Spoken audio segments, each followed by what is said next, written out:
Prayer warriors ministry.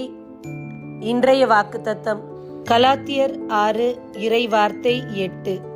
தம் ஊனியல்பாகிய நிலத்தில் விதைப்போர் அந்த இயல்பிலிருந்து அழிவையே அறுவடை செய்வர்.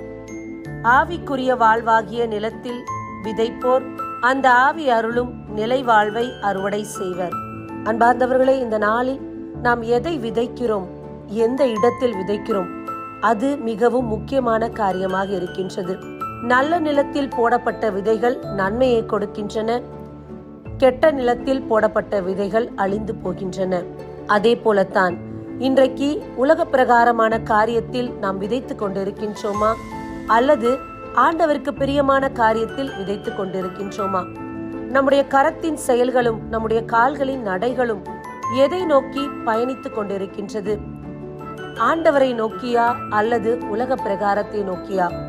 இந்த உலக பிரகார வாழ்க்கையில் நான் எவ்வாறு ஆண்டவருக்கு பிரியமான ஒரு வாழ்வு வாழ்ந்து கொண்டிருக்கின்றேன், அல்லது உலக போக்கிற்கு ஏற்றவாறே என்னை பிரியப்படுத்திக் கொள்கின்றேனா?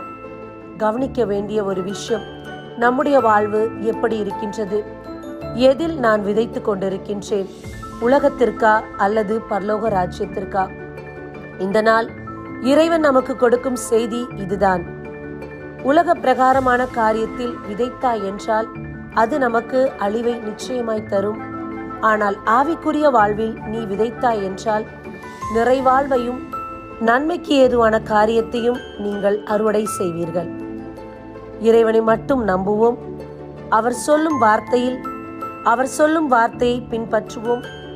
ஆமேன். God bless you.